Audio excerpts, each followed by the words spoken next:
The Dark Ages weren't as dark as you might think. Sure, it was a time of war and disease. Still, there was incredible growth in trade and travel, the establishment of formal education, and the development of architectural styles that still influence our cities today. Many consider this to be another period of great significance in human development.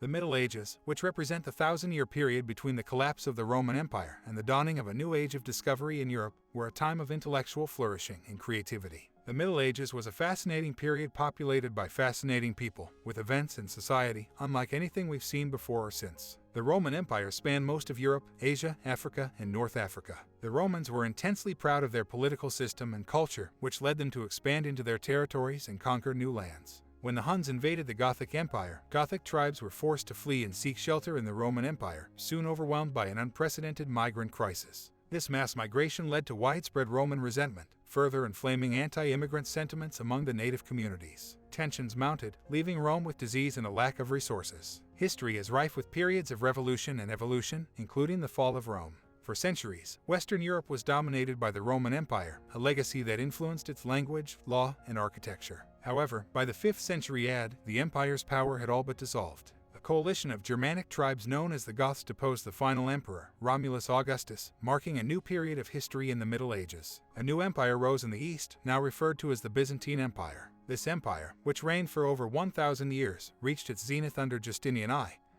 who was determined to restore greatness to the once mighty Eastern Romans. Justinian's reign marked the beginning of Byzantine imperial power, which lasted well over a century. He also built a new capital, Byzantium, and established Hagia Sophia, which was the largest cathedral ever constructed. The Byzantine Emperor Justinian I was bent on reclaiming the Roman Empire, and he succeeded significantly. He re-established Byzantine power in North Africa, Italy, and Rome itself. Another emperor came to power in 641 degrees Celsius, half a century after Justinian. He became known as Heraclius. He was the first emperor to speak and write exclusively in Greek. He sought to distinguish the Eastern Empire from the Latin West, so he decided to adopt it as Byzantium's official state language. In the 7th century, the world saw the rise of two global superpowers. The first was Byzantium, which had recently defeated Persia. The second was Islam, a belief system that started when a man named Muhammad encountered God in the Saudi Arabian city of Mecca. Muhammad's teachings were compiled into a scriptural text called the Quran, which holds the foundations of Islam, and that manuscript has been copied and distributed for centuries. Muhammad, the prophet of Islam, is considered by Muslims to be the last messenger of God and the most influential person in human history. He united the splintered factions in Arabia and unified them under a common religious cause, monotheism, and obedience to one God.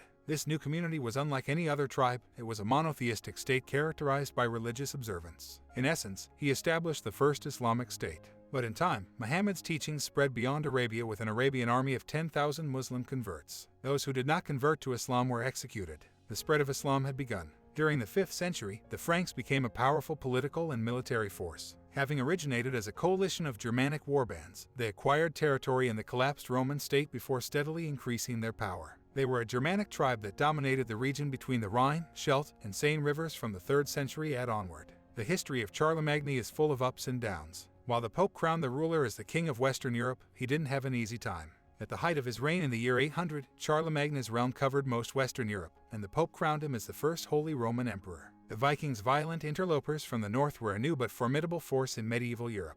In the late 8th century, a Viking fleet led by the warlord Ragnar Lothbrok ravaged the surrounding regions, seizing valuable resources, including livestock and tribute.